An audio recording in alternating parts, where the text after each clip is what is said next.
What's up, and welcome to the Workout Nerdout. I'm Julio Lopez. In case you didn't know, I'm a certified strength and conditioning specialist and certified personal trainer, and I also have my master's degree in nutrition.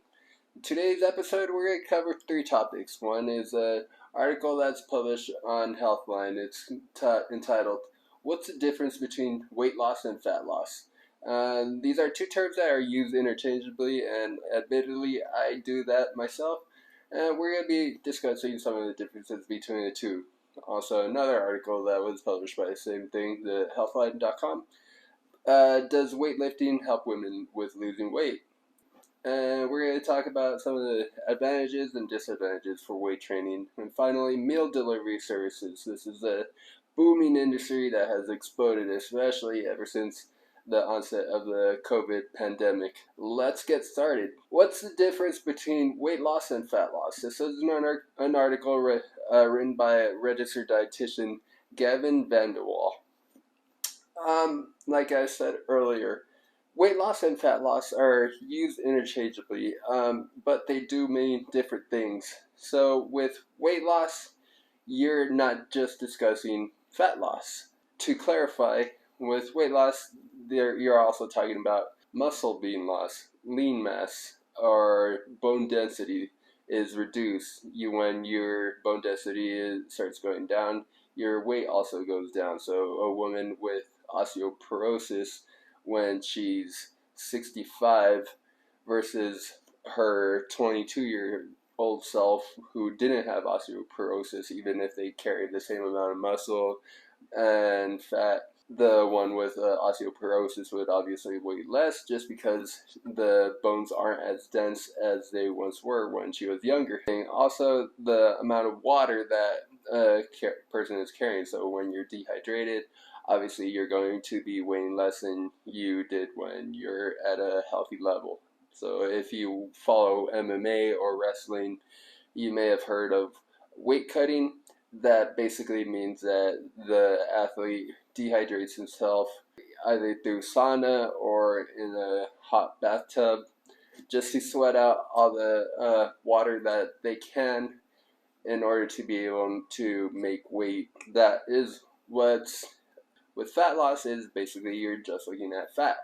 So if you're going to a personal trainer and you want to lose weight, generally most people mean they really just want to lose fat, because I don't think many people go to a personal trainer with the goal of trying to lose muscle mass or water or bone density. But how can you tell whether you're losing weight from lean body mass, from lean muscle, or if it's fat? There's two ways that you can do it at home. You can use skin calipers. You've probably seen people using these at the gym. Sometimes personal trainers like to measure body fat. The only problem is that it's not exactly accurate, especially if the person is not well trained in measuring body fat. Sometimes you're supposed to pinch to squeeze out the fat. This is the subcutaneous fat, the fat that resides just underneath the skin. And sometimes if a person is pinching the wrong spot, they might also be pinching some muscle.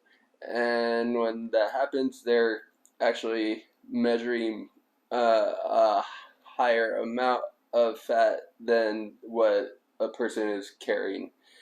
In other words, so let's say if I was to get a pinch and instead of what would be about a half inch, I'm pinching about 3/4 of an inch, that could contribute to a higher body fat reading. It helps to get a whole lot of practice just to make sure that you're getting consistent numbers and getting a more accurate body fat reading. Also, another caveat is that it really helps a lot to have someone else doing it for you instead of you doing it yourself, because some of the regions where fat is measured can be hard to reach for an individual person, especially if you're trying to get a consistent reading at all times. So it's not the most ideal, but I mean, if you're just trying to find a rough estimate of where you're standing in terms of how much body fat you're carrying, that could be helpful. There's also the body impedance analysis, which is a fancy way to say those weight scales that measure body fat by sending out an electrical current that goes through the body, and it measures how much time it takes for the electrical current to travel through the body and return to the device. A person who's carrying more muscle and less fat, the electrical current will take a lot less time than it would for a person who's carrying more fat than they are muscle. The only thing with this one is it's also very inaccurate because it can be easily altered by a person's hydration level. So if you're dehydrated, you're probably going to get a much lower body fat reading than if you're perfectly hydrated at a safe level or overhydrated at that time. But again, if you're just looking for a ballpark figure, that could be helpful. If you're trying to get a very accurate reading, the Dexa scan and the bod pod are the most accurate. Doing the two would be the gold standard.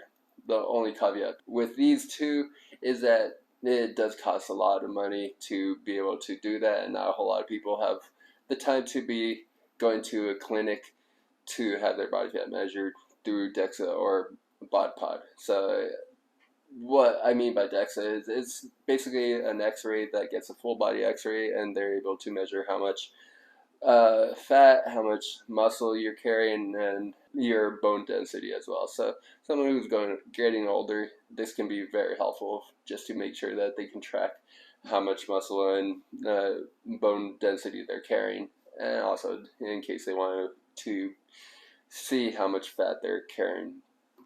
Same thing with bod pod. You're not going to get all the bone density stuff, but again, if you're looking for how much body fat percentage you're carrying, that's a good option. Personally, I don't think the general public really needs to know. It's really just something if you are curious about it. The folks that I do recommend, people that want to find out their body fat percentage, are mostly the people that are like in physique competitions, bodybuilding competitions, because when you're on stage, you want to be as lean as you can be so you can show the striations in the muscles and be able to look the most physically fit on stage.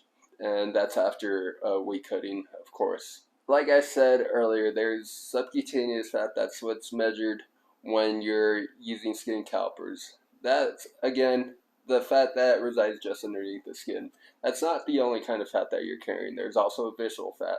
Visceral fat is the type of fat that doctors are most concerned about.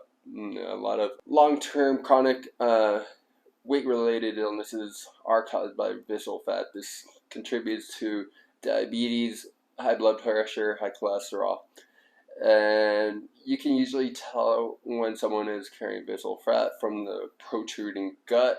A lot of times that's pushed out by the visceral fat, or a barrel chest, same thing. The thing with the visceral fat is that instead of just residing under the skin where it doesn't really pose much of a health risk to an individual, it's more closely surrounding our internal organs. And that's why doctors are concerned, because it can squeeze some of the organs, not allow them to function as optimally as they would like. If you're trying to lose weight, either subcutaneous or visceral fat, the best way to do it obviously is to go into a caloric deficit diet. That means eating fewer calories than what you are burning over the course of the day. If you want to go into further detail reading the article, I do recommend it. It was well written by Mr. Van der Waal. Again, it's entitled "What's the Difference Between Weight Loss and Fat Loss" on healthhacking.com. The other article, "Does Weightlifting Help Women with Losing Weight?" This was written by Katie Davison, another registered dietitian, and she's also a personal trainer, much like myself. Does weightlifting help women with losing weight? So the thing about weightlifting is that it's helpful in building muscle mass. Why you would want to gain more muscle mass or maintain muscle mass when you're trying to lose weight, even though it's commonly known that muscle weighs more than fat. The reason why you would want to carry more muscle, even though that it does weigh more than fat, is that muscle is more metabolically demanding. So what that means is, think of a car engine, a V8 versus a V6. A V8 engine is bigger, more powerful, and demands more gasoline for it to be performing at its optimal level. So if you had a Mustang GT or a Saleen Mustang, both of those are V8s, really high powerful engines. You could go super duper fast with both of them. Obviously with the Saleen, it goes a lot faster than the regular Ford Mustang GT. Or if you had the V6 version of the Mustang or the 4-cylinder version of the Mustang, you're not going to be able to go as fast as the GT and the Saleen because they have smaller engines. And if you were to take off to see who's going to win in a race, obviously the V8s are going to race faster, even though at the end the V8s are going to be burning more gasoline. That is what I mean by you want to carry more muscle when you're working out, when you're trying to lose weight, because over the course of time, the more muscle mass that you're carrying, that means that your body is burning away more calories, and that in the long run can help with losing weight faster, more effectively than if you were just to try to lose weight with the diet alone. And another thing, what research has shown is losing weight by diet alone also leads to more muscle loss. And that's one of the reasons why health professionals do recommend that you include a weight training program when you're trying to lose weight, even if you're not trying to look like a bodybuilder or have a particularly athletic looking physique, because by weight training you're able to maintain some of the muscle, so you're not losing that muscle mass that you would if you were just to be losing the weight by diet alone. So think of it this way: a person that weighs 300 pounds that loses a whole bunch of weight, say they go down to 150 pounds, when they're at 300 pounds, they're having to carry a lot more muscle because their body needs to be able to lift the person off a chair, walk around, go upstairs, go downstairs. So the body needs to be strong enough to be able to carry that person throughout the day.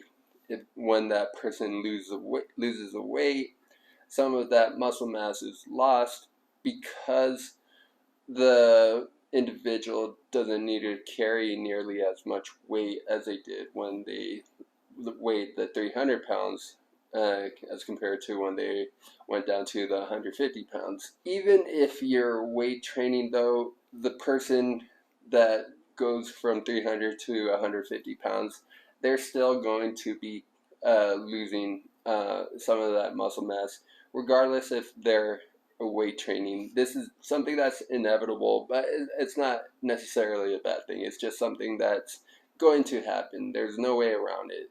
Again, it's because you're not carrying 300 pounds with you at all times. That's the only reason why. Also, should you also do cardio as well?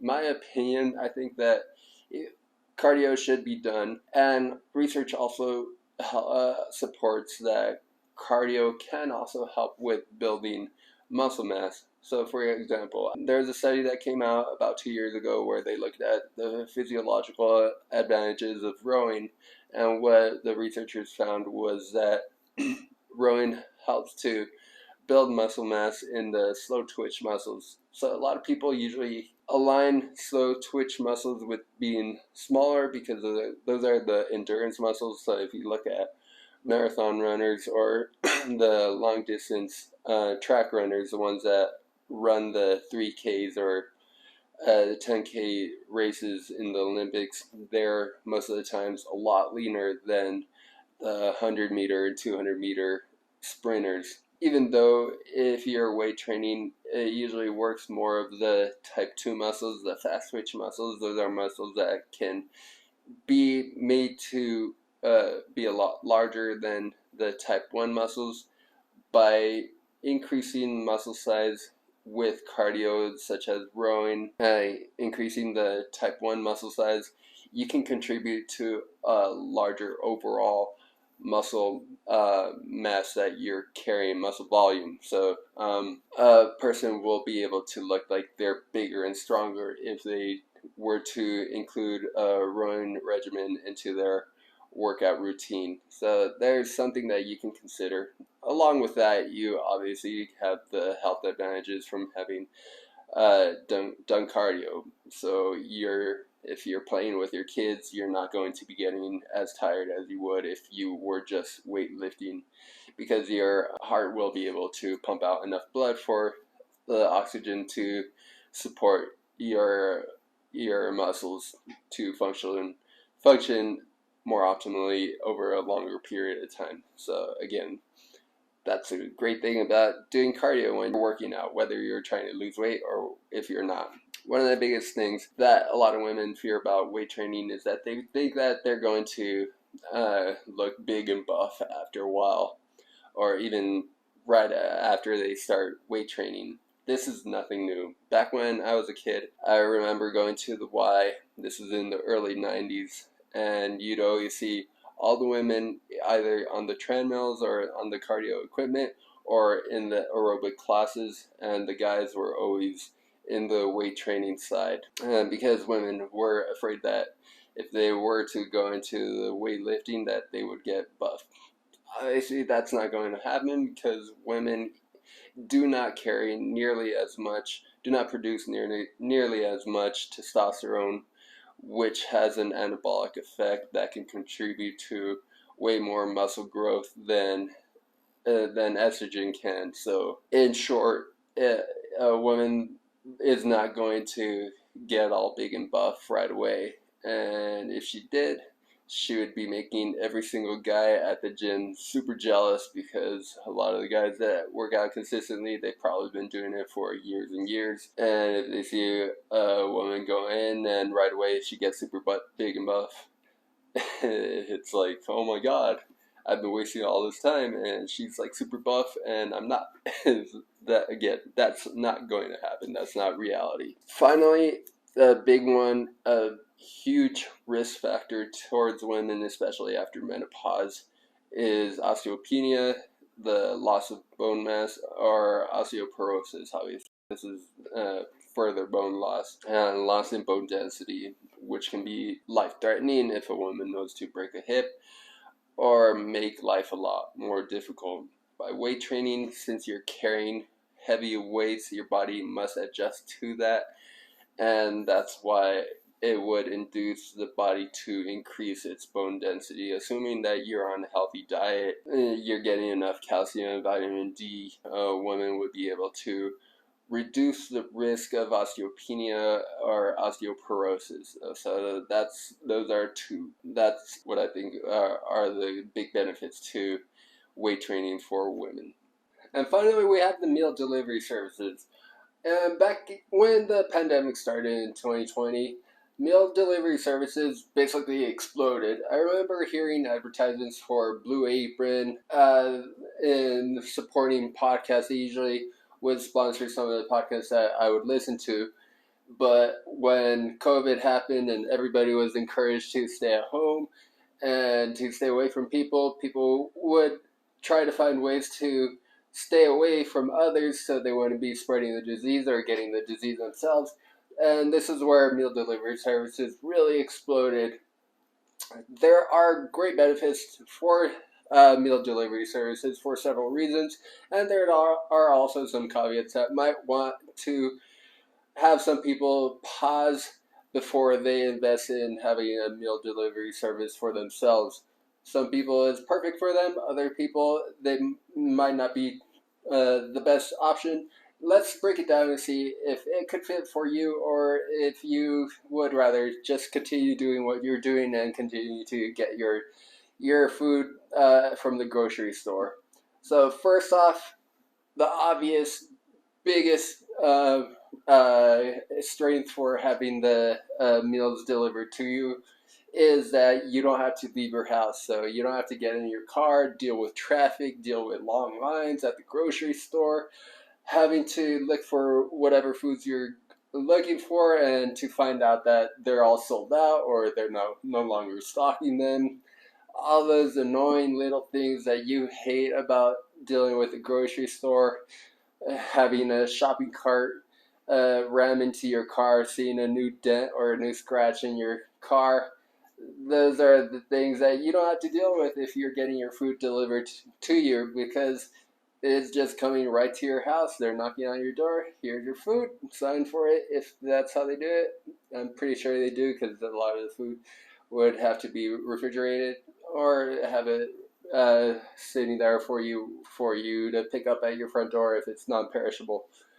So that could be a huge time saver. I mean, for a lot of people, especially parents or busy professionals that don't have a whole lot of time available to them, or they don't want to have to waste a full hour at a grocery store.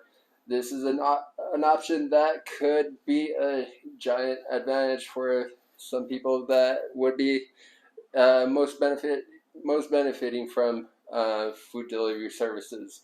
There's also the fact that there's less food waste coming from food delivery services. So I don't use these meal deliveries. Um, yeah, I do my shopping myself. I do the meal prepping myself. I chop the vegetables, the meats, whatever, cook it all by myself. The good thing that I see with meal delivery services is that there's less food waste. One of the things that I don't like about having to prepare my food is that, say, if I was to be cooking steak, I don't like eating the fat, so I just trim off the fat and get rid of that. And along with that, every time I'm cutting off some of the lean meat, unless I was to try to do like surgical cuts, getting rid of the fat, which I'm not going to do because that would take too much time. With the meal delivery services, they're doing that for you. So you have the convenience of having that prepared for you, getting all the fruits and vegetables ready for you. Some of them, they come in pre-chopped, the vegetables, or pre-cut pieces of meat. Others, you have to do that yourself. It depends on which service that you're getting. Of course, there's like the different type of services has different benefits and have different costs to them. There's also that another great thing is a lot of them have large food menus, so you have a wide variety of items from which you can choose from. If you happen to be vegan, vegetarian, following a ketogenic diet, this could be awesome for you, because a lot of these, there are some of the services specialize in those different types of meal strategies. So if that's something that you're looking for, that's perfect for you. You know, you could have foods that you like that fit your taste, your idea of what you should be eating, and you don't have to deal with all the nonsense that you have to deal with when you go into the grocery store. Biggest advantage that I see is that a lot of them do have a lot of fruits and vegetables to them. A lot of people, especially here in the United States, don't eat a whole lot of produce. With these, they include the produce that you're adding into the vegetables, into the meals, and since many of the meals are prepared by chefs, the tastes usually go together very well. So not only are you getting a healthy and nutritious meal that's full of vitamins and minerals that you get from the fruits and vegetables within the meals, these flavors are all complementing each other. So you're also getting a very delicious tasting meal along with the nutrient density. One of the things that we can't ignore is, as health professionals, as someone like myself with a master's in nutrition, is that people are almost never going to stick with food that they don't like eating. And if it's something that you like eating and it's nutrient dense, that's a double win for you. So that is another reason why you might want to invest in a food meal delivery service. Now, as for the weaknesses, obvious, since all this stuff is done being done for you, you're going to have to pay for it. So for some people, that might mean that it's going to be more expensive, too expensive for some to be able to afford. If you're able to afford this without a problem, then you don't have to worry about it. But if you are someone that does have to save and keep money aside for a rainy day, or to take care of the other necessities like fuel, health insurance, car insurance, paying the rent, then you might want to skip out on this until you're in a better financial situation. Also, not all meal delivery services have a variety of meal sizes, so they only come with the same size meals, which if you're someone right in the middle between, I'd probably say between 130, 120, 130 to 160, 170 pounds, whether male or female, the food that you're getting, the meal size that you're getting would probably be a perfect fit for you. But if you're above that or below that, you might not be fully satiated after eating the meals, or it might be just too much, and what that gets rid of the benefit of not having to deal with a whole lot of food waste. Otherwise, if you're below that and it's too much food, you might actually be gaining weight. So that's a weakness to the meal delivery services, that it's a shame, but it's a reality.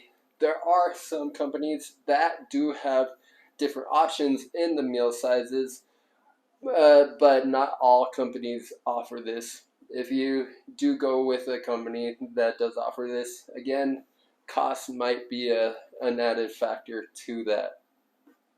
There's also the fact that some people do have food allergies. If that is you, you would have to be very careful making sure that the food isn't prepared with stuff that has been in contact with the types of food that give you allergies. So if you're somebody that has food allergies, you got to make sure that you do your homework, call the company, make contact with whatever company that you're researching, just to make sure that you don't have any potential problems that could arise. Even though a lot of the companies do have a large meal variety, there's always going to be an end. So it's like, imagine if you made a playlist and you've been listening to that playlist every day for a couple months. Somewhere along the line, you're going to grow tired of that playlist, and you're going to want to add some other options. But with if you're sticking with the same company, the additional options might come too slow for you, so you might be getting tired with the food that they're offering to you. I do suggest, if you're going with a meal delivery service, is to swap companies. So don't just stick with the same company over a year or two. Instead, maybe go with one company for a couple months, for every 3 to 4 months, and switch to a different company. That way, you're able to switch around with the menu options that are available. So some have different types of vegetables that they add than others. So that way, you're able to keep yourself happy by having meals that you're not growing tired of. Because again, if you're not liking the food that you're eating, you're not going to be sticking with the meal plan. And especially if you're using these meal delivery services to help you lose weight or to maintain weight, then if you're growing tired of the food, it's going to hurt you more than it is going to help you. Adding on to that, going back to the vegan, vegetarian, keto folks, obviously your food options are automatically, the list of options are automatically shortened. So you might see a company that advertises themselves with having 100 items on their menus, but then you look at their vegan or keto options and you're only getting like 10. That is something that you should expect. I mean, you're probably already used to that. That's one of the fortunate things of having a more restrictive diet. But again, if it is something that you're happy with, you're eating a keto or vegan diet in that case, then you might be used to it by now. Unfortunately, a lot of the meal service companies don't have a whole lot of options. There are, however, some companies that do specialize in keto or do specialize in vegan or vegetarian diets.